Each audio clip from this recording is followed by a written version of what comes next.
देखिए, कैंपस में हम झगड़ा नहीं चाहते। मैं विश्वविद्यालय का अध्यक्ष रहा हूं और हमें सब जातियों को साथ लेके चले, लेकिन SC ST का आरक्षण और उसके बाद OBC को जब जोड़ा गया स्टेट के अंदर, देश के अंदर 90 के बाद मंडल कमीशन आया, तो 90 से लेकर 35 साल से आरक्षण व्यवस्था चल रही है।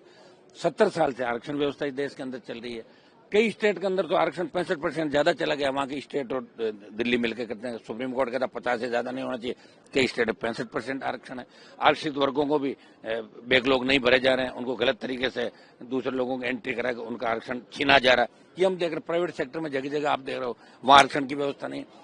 कहीं कहीं कई लोगों के मन के अंदर ये होता है, जैसे ही SC ST के साथ OBC नाम आता है वो डर जाते हैं कि SC ST OBC।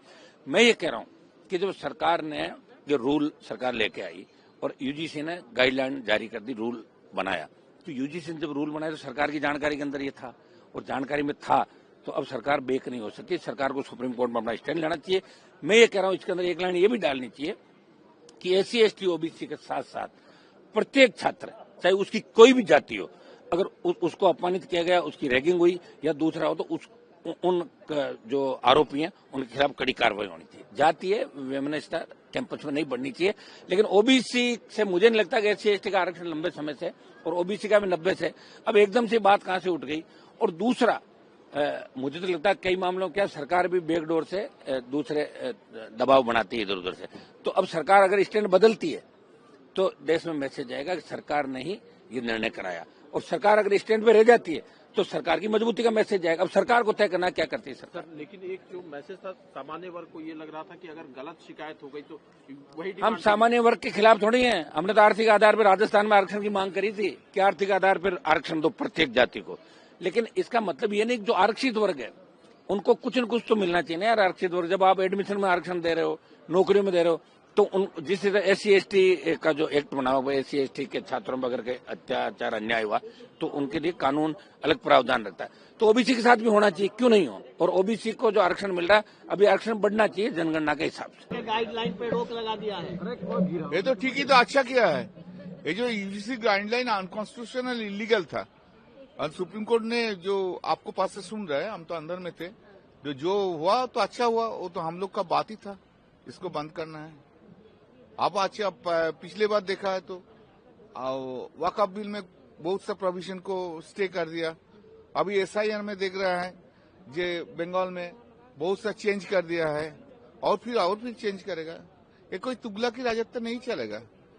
देश का सबको मानना पड़ेगा कॉन्स्टिट्यूशन का। कॉन्स्टिट्यूशन मान के ये नहीं चलेगा, उसका बात खारिज करना ही सुप्रीम कोर्ट का रिस्पॉन्सिबिलिटी है। तो उन्होंने निभाया वो रिस्पॉन्सिबिलिटी, वो बहुत अच्छा काम हुआ। कि स्टैंडिंग कमेटी में जिन पॉइंटों पे डिस्कशन हुआ था तो उनमें कुछ पॉइंट्स को नहीं लिया गया था, तो बहुत सारे कंट्राडिक्शंस थे। मुझे लगता है कि एक बार फिर से डिस्कशन में जाएगा तो एटलीस्ट अभी जो विवाद हो रहा था उसको और बेहतर तरीके से अगर क्लेरिफिकेशन मिल जाए। देखिए, एक तरफ SC ST OBC है, लेकिन दूसरी तरफ ऑल स्टूडेंट के साथ डिस्क्रिमिनेशन नहीं हो। किसी भी स्टूडेंट के साथ कास्ट को लेकर, चाहे अपर हो, चाहे बैकवर्ड हो, चाहे SC हो, चाहे ST हो, किसी के साथ भी डिस्क्रिमिनेशन नहीं हो।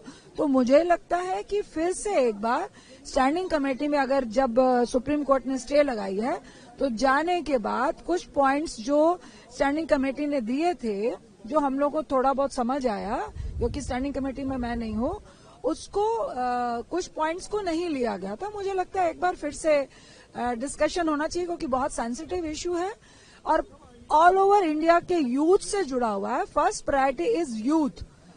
उस पे हम कास्ट में इतना भी ना बांट दे कि जो एक मकसद है हमारे इंडिया के यूथ का, वो ही डिफरेंसेस आ जाए। तो अब हमें डिफरेंसेस को कम करना है, ना कि उस डिफरेंसेस को लगातार बढ़ाना है।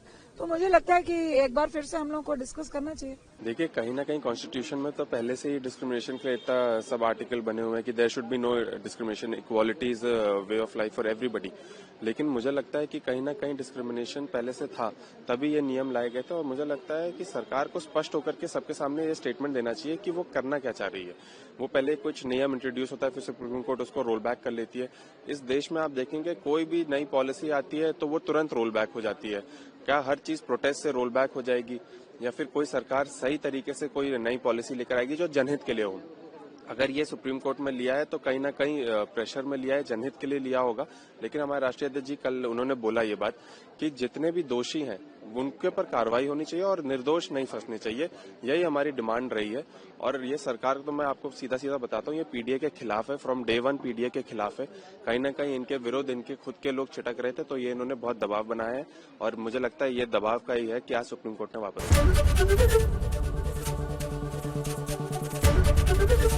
एबीपी गंगा, खबर आपकी, जुबान आपकी।